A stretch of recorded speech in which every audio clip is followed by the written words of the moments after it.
Assalamualaikum warahmatullahi wabarakatuh.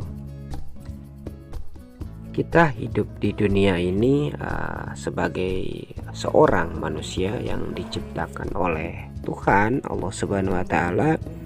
Kita ini adalah makhluk sosial yang memang sering komunikatif dan bahu membahu untuk saling membantu, atau bahu membahu untuk saling menghujat. Itu juga bisa dilakukan oleh seorang manusia. Segerombolan orang manusia bisa menjadi hal yang positif atau bisa jadi juga hal yang negatif. Ini kita bercerita saja tentang manusia itu diciptakan apa dan musuhnya itu siapa sih.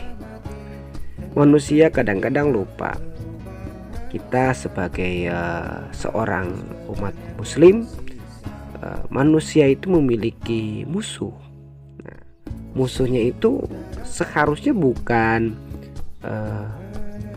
manusia tapi iblis, ya kan. Mungkin seandainya kita bisa melihat iblis, ya akan berkelahi kali ya sama iblis. Tapi kan manusia tidak didesain untuk melihat apa sih namanya, bukan seorang ya, seiblis-iblis lah. Tapi manusia lupa bahwa desainnya Tuhan Allah Subhanahu wa taala akhirnya terlupakan karena ya mungkin sekarang iblisnya tidak bisa dilihat. Nah, yang patut kita sadari bahwa kita yakini aja bahwa hal-hal gaib itu ada dan mempengaruhi akal pikiran manusia sehingga manusia berseteru sesama manusia. Itulah bodohnya manusia, kan. Padahal kita diberikan amanah, diberikan pesan, diberikan tanggung jawab bahwa kita sebagai khalifah untuk memimpin dunia. Tapi kita malah berseteru antara khalifah dan khalifahnya itu sendiri, manusia antara manusia, karena terlalu banyak sekali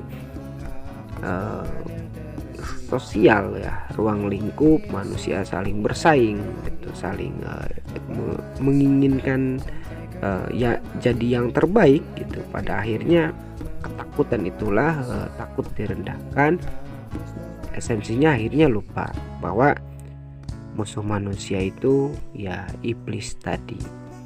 Jadi kita sama-sama sadar, kita sama-sama paham kenapa kita harus memiliki hati yang bersih, kenapa ada kitab-kitab yang dibuat, ada mungkin kitab sebagai contoh kitab-kitab agama yang memang tata cara aturan itu sudah dibuat sebagai landasan pondasi hidup pada dasarnya, supaya kita hidup ini saling menghargai gitu, saling mengingatkan mana baik mana buruk, dan kita bisa bedakan mana baik mana buruk pula gitu kan.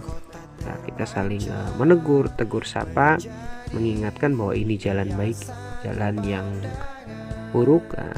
Tapi manusia kan punya pilihan juga gitu kan.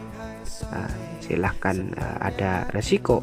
Jadi kalau teman sahabat semua memilih hal baik, ya timbulnya bisa baik di akhirnya, atau memilih hal buruk, timbulnya bisa buruk juga gitu. Nah, kita geser sedikit bahwa manusia karena hidup sosial, kita bisa ditempatkan dimanapun ya berada gitu, untuk mencari rezeki, mencari nafkah, atau ingin menjadi hidup lebih baik. Tapi kita sebagai manusia mencoba untuk belajar, kita beradaptasi dengan tata cara lingkungan yang kita pijak gitu. Karena pada dasarnya memang kita berpijak di dunia ini, tapi berdasarkan tata krama atau kramo yang dianut oleh daerah masing-masing, oleh aturan masing-masing di suatu tempat.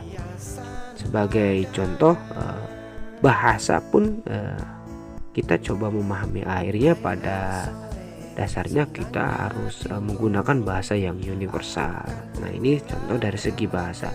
Terus dari segi aturan, mungkin saat kita hal sepele yang dilakukan mungkin di desa gitu, kita menggunakan motor jarang sekali menggunakan helm, tapi saat tinggal di kota lalu bagaimana? Pada dasarnya harus mengikuti aturan tersebut dan menggunakan helm pula gitu kan. Tapi bagaimana dengan aturan-aturan lain, misal contoh di segi peraturan pekerjaan, misalnya contoh teman sahabat semua saat pindah aturan di tempat pertama misal, terus berpindah lagi, aturan yang dibuat juga harus berubah. Nah disitulah kita harus adaptasi. Seperti dulu halnya yang signifikan tidak terpikirkan, contoh perubahan yang sangat besar yaitu adalah contohnya merokok di tempat-tempat umum sekarang dilarang, tapi dulu dibolehkan. Bahkan beberapa platform atau televisi stasiun melarang untuk menggunakan rokok itu sendiri ya. Jadi hal yang tidak baik ini contoh peraturan dan kita harus adaptasi. Adaptasi di mana ya? Adaptasi di salah satu tempat tersebut. Misalnya contoh masuk frame pertelevisian atau framenya salah satu media sosial yang dilarang ya, berarti kita ada di area situ, biarpun bukan area dalam arti area tempat ya, tapi area platform, area digital gitu. Jadi kita ya cobalah adaptasi.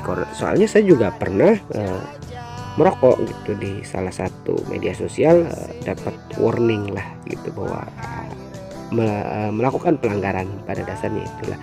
Makanya kita sebagai manusia cobalah untuk beradaptasi. Ini salah satu contoh. Kita tarik dari pertama, musuh manusia siapa? Iblis. Yang kedua, kita sebagai manusia makhluk sosial, kita harus coba adaptasi. Yang berikutnya apa?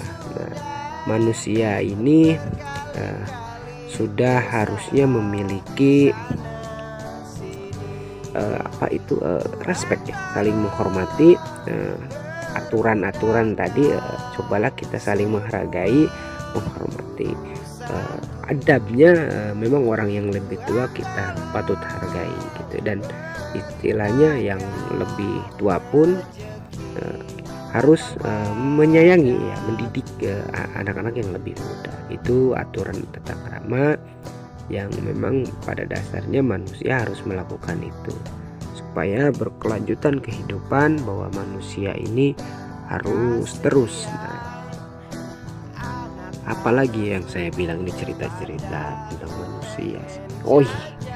Manusia ini kadang-kadang merasa sulit, merasa banyak masalah.